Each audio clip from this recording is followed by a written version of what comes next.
అటుపక్క మొత్తం ఫారెస్ట్లో ఒక చిన్న రోడ్ ఇది. నిజంగా చాలా డేంజర్ అబ్బా ఈ ఘాట్ మాత్రం. ఇంకోటి ఎలిఫెంట్స్ కూడా ఉన్నాయి, జాగ్రత్త అని ఉన్నాయి బోర్డులు. One of the most dangerous ghat. ఇంకా ఇక్కడ నుంచి మొత్తం సింగిల్ లేన్ రోడే. So hey guys, welcome back to the channel. అందరూ ఉన్నారు, అందరూ అయితే బాగున్నారు అయితే అనుకుంటారా. సో ప్రజెంట్ ఎక్కడున్నా అంటే పూతలపట్టు, జస్ట్ ఇప్పుడే దాటినా. సో ఎక్కడికి వెళ్తా అంటే one of the most dangerous ghat. దాని పేరు వచ్చేసి బాక్రాపేట ఘాట్. అది మన చిత్తూరు నుంచి అప్రాక్సిమేట్లీ 1.5 hour జర్నీ. ఎగ్జాక్ట్లీ ఎన్ని కిలోమీటర్స్ నాకు తెలీదు, మ్యాప్స్లో టైం మాత్రం చూసినా కానీ కిలోమీటర్స్ ఏందని నాకు కరెక్ట్గా ఐడియా లేదు. సో అక్కడికైతే వెళ్తానా. మనం స్ట్రైట్కి వెళ్ళిపోవాలా. రైట్ వెళ్ళినామంటే తిరుపతి. నేను ఇంకా చేయి చూపిస్తా అంటే ఆపమనేమో అనుకున్నా. ఏ రూట్ పైన వెళ్తానంటే ఇక్కడ నుంచి దామల చెరువు తర్వాత కల్లూరు క్రాస్ దగ్గర తిరిగేసి అటు నుంచి అట రొంపుచర్ల నుంచి చిన్న గొట్టుకిల్లు నుంచి అట్లా బాక్రాపేట అట్లా వెళ్తానా. యాక్చువల్లీ మా రిలేటివ్స్ ఉండేది అటు సైడే, బాక్రాపేట దగ్గరలోనే. చాలాసార్లు వెళ్ళినా కానీ బట్ ఎప్పుడు నేను వీడియో నాకు చేయడానికి కూడా కుదరలే టైము. అందుకే ఇంకా మీకు కూడా చూపించాలి బాక్రాపేట ఘాట్ ఎట్టు ఉంటుంది అనేసి వెళ్తానా. అండ్ మెయిన్ డ్రోన్ కూడా తీసుకొని వెళ్తానా. డ్రోన్ షాట్లో చూపిస్తే ఇంకా మీకు బాగా క్లారిటీగా కనిపిస్తుంది. సో నేను మామూలుగా అటు సైడ్ పీలేరు నుంచి తిరుపతి వెళ్ళాలంటే ఆ బాక్రాపేట ఘాట్ ఉంది చూసినారా. సో ఆ ఘాట్ నుంచి వెళ్ళాలి. ఓకే, సో నేను ఎప్పుడు అటు సైడ్ నుంచి తిరుపతికి వెళ్ళింది లేదు, నాకు ఐడియా లేదు. సో బాక్రాపేట ఘాట్ ఇన్నానే కానీ నేను ఎప్పుడు వెళ్ళింది లేదు. ఓకే, ఒకసారి వెళ్ళినా. సో అప్పుడు ఒకసారి వెళ్ళినప్పుడు నాకు నిజంగా చాలా అంటే చాలా బాగా అనిపించింది బాక్రాపేట ఘాట్. అది నైట్లో వచ్చింది ఆ ఘాట్లో. నిజంగా సూపర్ అంటే సూపర్ అనిపించింది. నాకు మళ్ళీ అర్థమైంది దాని ఎందుకు డేంజరస్ ఘాట్ అంటారు అనేసి. చాలా అంటే చాలా పెద్ద ఘాట్ అది. ఫ్యూయల్ నేను చెన్నై నుంచి వస్తా పట్టించేసిందే, సరిపోతుంది, అదే ఈజీగా సరిపోతుంది. అది తెలిసినంత వరకు అప్ అండ్ డౌన్ 200 kilometers వస్తే ఎక్కువ. 200 కూడా రాదని అనుకుంటాను, 200 లోపలే మ్యాక్సిమం. మొన్నేమో కేటీఎం వాళ్ళ రైడ్, నిన్నేమో చెన్నై రైడ్, ఈరోజు వచ్చేసి ఇట్లా బాక్రాపేట ఘాట్ రైడ్. యాక్చువల్లీ ఇప్పుడు టైం ఎంత అవుతుందంటే 3 అవుతుంది. 2:30 అయిపోయింది స్టార్ట్ అయ్యేక్కడికి. ఇంక మధ్యలో వెనకాల షుగర్ కేన్ జ్యూస్ తాగేసి కొంచెం బాగా హైడ్రేట్ అయ్యి మళ్ళీ స్టార్ట్ చేస్తాను వ్లాగింగ్. యాక్చువల్లీ చిత్తూరు అవుట్స్కట్స్ దాటినామో లేదో ఎండ కూడా లేదు. చిత్తూరులో అయితే ఎండ సాగొట్టింది ఇంతసేపు. 39 ఉన్నింది టెంపరేచర్. నిన్న చెన్నైకి వెళ్ళినా కదా, నిన్న చెన్నైలో అరౌండ్ 36 వరకే ఉండింది టెంపరేచర్. చిత్తూరులో 39 to 40 ఉంది టెంపరేచర్. ఇంకా ఇక్కడ నుంచి మొత్తం సింగిల్ లేన్ రోడే. నాకు తెలిసినంతవరకు 80% మనం సింగిల్ లేన్ రోడ్లోనే ట్రావెల్ చేయాలి. హైవే రొంపుచర్ల దగ్గర మాత్రం వస్తుంది కొంచెం దూరం అంతే. అది కూడా అక్కడక్కడ కన్స్ట్రక్షన్లో ఉంది. అది అయిపోయిందో లేదో నాకు కూడా తెలియదు. నేను కూడా వెళ్ళి చాలా రోజులు అయిపోయింది. నేను యాక్చువల్లీ ఎప్పటి నుంచి అనుకుంటాను మీకు కూడా బాక్రాపేట ఘాట్ చూపించాలి అనేసి. ఇప్పుడు కుదిరింది నాకు. ఈ బాక్రాపేట ఘాట్ దగ్గరే తలకోన వాటర్ ఫాల్స్ కూడా. యాక్చువల్లీ తలకోన కూడా చూసుకొని వద్దాం అనుకున్నా, బట్ నాకు తెలిసినంత వరకు ఈ ఎండాకాలంలో తలకోనలో అంత వాటర్ ఉండదు. అండ్ ఇక్కడ పాకాలకు కూడా వెళ్ళొచ్చు, రూట్ చూపిస్తాం. అంటే క్లైమేట్ ఇట్లుంటే చాలు, మరీ ఎక్కువ ఎండ ఉంది అనుకో తలనొప్పి. అదిగోండి ఇట్లా పాకాల చాలా రోజులు అయిపోయింది ఇటుపక్క వచ్చి. యారు చెప్పండి, అన్నీ కొడితే అటుపక్క తిరుపతి హైవే పక్క, లేదంటే బెంగళూరు హైవే పక్క, ఇటుపక్క వచ్చేదే లేదు. మొత్తం మెల్లగా కొంచెం క్లౌడ్స్ ఫామ్ అవుతున్నాయి. యాక్చువల్లీ నేను వెదర్ రిపోర్ట్లో చూసాను, నిన్న ఈరోజు వాన్లు ఉన్నాయని చెప్తున్నారు. కాకపోతే బెంగళూరులో పడుతున్నాయి వాన్లు, ఈడలేదు. నెక్స్ట్ వచ్చేసి జెల్ సీట్ వేయించేద్దాం అనుకుంటానా. సో యాక్చువల్లీ జెల్ సీటు నా మైండ్లో ఉంది వేయిద్దామనేసి. కాకపోతే ఒక డిసడ్వాంటేజ్ ఉంది. జెల్ సీటు మనం ఎండలో అన్న పెట్టి వదిలేస్తాం అనుకోండి, ఇంకా ఎక్కువ హీట్ అబ్జర్వ్ చేసుకుంటుంది. మనం జెల్ సీట్ పైన కూర్చున్నప్పుడు మన సీట్ కాలిపోతుంది, అదొకటి ఉంది. ఇంకొకటి ఎయిర్ సీట్ ఉంది, అదేంటంటే తలనొప్పి. అది అప్పుడప్పుడు పంచర్లు అయిపోతాయంట, అదొక తలనొప్పి. పంచర్ అయిందంటే వేస్ట్ అంట. అది ఏం అర్థం కాలే. నేను ఇంక అందుకే ఏదైతే అవని అనేసి జెల్ సీటే తీసుకుందామని ఉన్నా. మ్యాక్సిమం ఇంకా జెల్ సీటే తీసుకుని వస్తాను. ఎందుకంటే దీనికి ఎక్స్ట్రా ఫోమ్ వేసి కుట్టించి ఎంత చేసినా కూడా నాకు తెలిసినంతవరకు లాభం లేదు. ఎందుకంటే నేను 250లో చూసేసినా, ఎంత ఎక్స్ట్రా ఫోమ్ వేసి కుట్టించినా కూడా అంత రెస్పాన్స్ అయితే ఉండదు. అందుకే ఇంకా ఫోమ్ పైన ఇన్వెస్ట్ చేసే బదులు బొమ్మని జెల్ సీట్ ఫిక్స్ చేసుకునేద్దాము. ప్రశాంతంగా సీట్ రిమూవ్ చేసి 2 clips ఫిక్స్ చేస్తామంటే అయిపోతుంది. జెల్ సీట్ ఫిక్సింగ్ అంతే, పెద్ద తలనొప్పి ఏమి ఉండదు. ఇది స్టిచ్చింగ్ అనుకోండి, ఇది పెద్ద తలనొప్పి. సీట్ రిమూవ్ చేసి ఇవ్వాలి, ఆయన స్టిచ్ చేయాలి, దానికి ఒక డే పడుతుంది. అంత చేసినా కూడా ప్రాపర్గా వర్కౌట్ అవుతుందా అంటే అది నాకు తెలిసినంత వరకు అంత వర్కౌట్ అవ్వదు. నేను స్టాక్ సీట్ని అట్లే వదిలేద్దాం అనుకుంటున్నా, ఏం టచ్ చేయకుండా. చూద్దాం నాకు తెలిసినంత వరకు నాకు రికమెండ్ చేసింది ఏంటంటే అందరూ నీకు జెల్ షీట్లోనే 90% ప్రాబ్లమ్ సాల్వ్ అయిపోతుంది అన్నారు. చూద్దాం, అట్లే చూద్దాం. ఒక మంచి జెల్ షీట్ ఆర్డర్ పెట్టేద్దాం. నేను పెట్టేస్తే రెండు జెల్ షీట్లు ఒకేసారి పెట్టేస్తా. నాకు ఒకటి, వెనకాల పివిలియన్కి ఒకటి. ఎందుకంటే మా ఫ్రెండ్స్ అప్పుడప్పుడు నాతో రావాలంటా అంటారు. సో వాళ్ళకి కూడా ఇబ్బంది అవ్వకూడదు కదా. సో అందుకే రెండు పెట్టేస్తా ఒకేసారి. లేదంటే ఫస్ట్ నేను వాడి చూసి ఓకే అంటే మళ్ళీ పివిలియన్కి పెట్టుకునేస్తా. అంత అర్జెంట్ ఏం లేదు పివిలియన్కి మాత్రం. సో ఇప్పుడే ఇక్కడ ఒక చిన్న బ్రేక్ అయితే తీసుకున్నాము. వాటర్ జ్యూస్ తాగేసి మళ్ళీ స్టార్ట్ అయితే అవుతాము. నేను ఈ రూట్లో రెగ్యులర్గా ట్రావెల్ చేసేటప్పుడు ఫుడ్ కూడా ఇడే తింటా. సో బాగుంటుంది. అంటే నేను ఫుడ్ తిని కూడా చాలా రోజులు అయిపోయిందండి. ఇప్పుడు ఎట్లుంటుందో నాకు తెలీదు. సో ఇంకా లేట్ చేయకుండా స్టార్ట్ అయిపోతుంది. చలో, ఇది వచ్చేసి ఒక చిన్న మినీ ఘాట్. ఇది కల్లూరు ముందు వస్తుంది.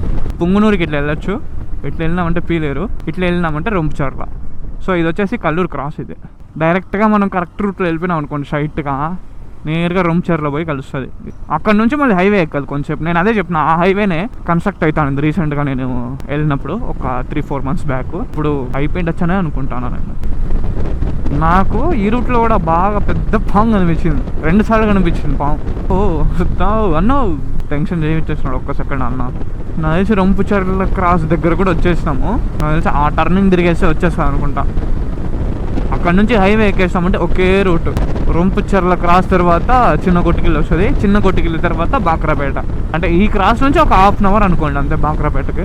అదిగోండి హైవే పోతాను, అక్కడ కనిపిస్తాను కదా.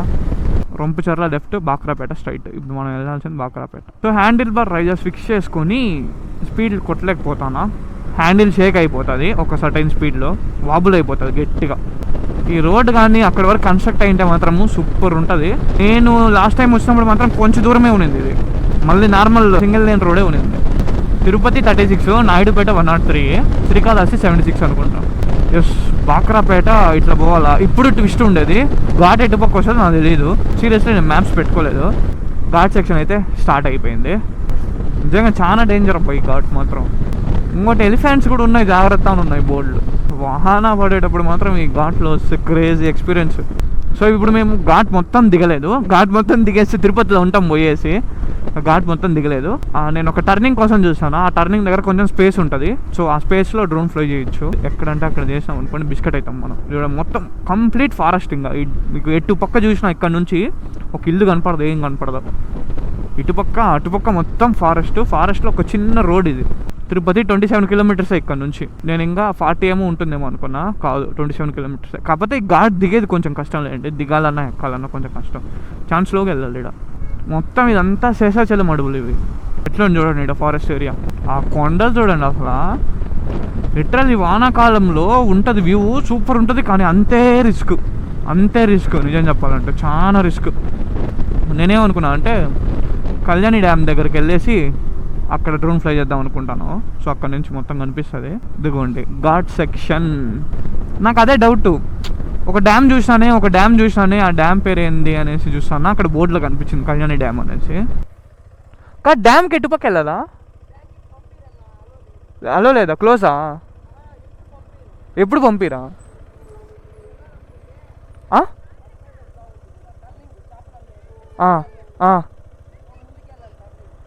డ్యామ్ కనిపిస్తుందా? సరే.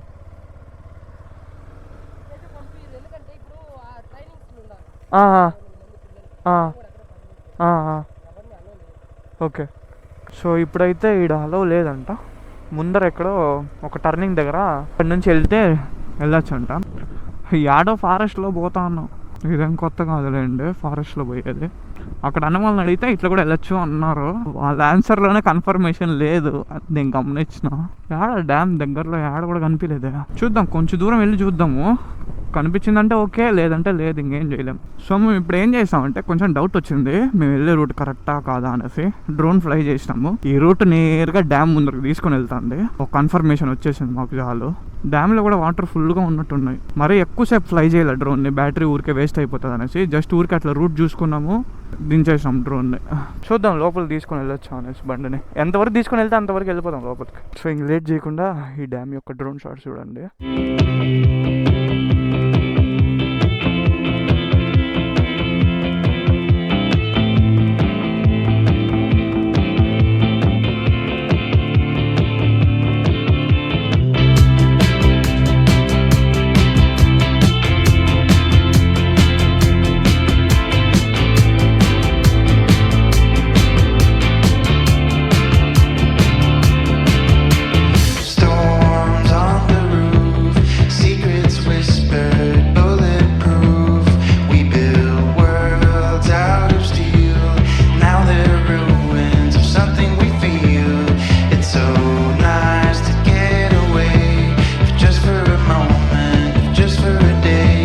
ఇప్పుడైతే మొత్తం కావాల్సిన చోట్లంతా డ్రోన్ షాట్లు తీసుకొని రిటర్న్ అయితే వచ్చేసాం. యాక్చువల్లీ మా వల్ల అసలు ఎక్కడా కాలే.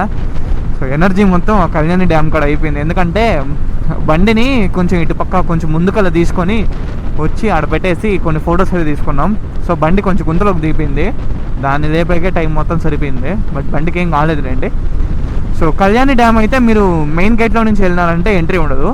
కొంచెం ముందుకు వెళ్ళినారంటే లెఫ్ట్ సైడ్ మెట్రో డైవర్షన్ ఉంటుంది. స్ట్రైట్కి వెళ్ళిపోయినారంటే నేరుగా డ్యామ్ ముందుకు తీసుకుని వెళ్ళిపోతుంది రోడ్డు.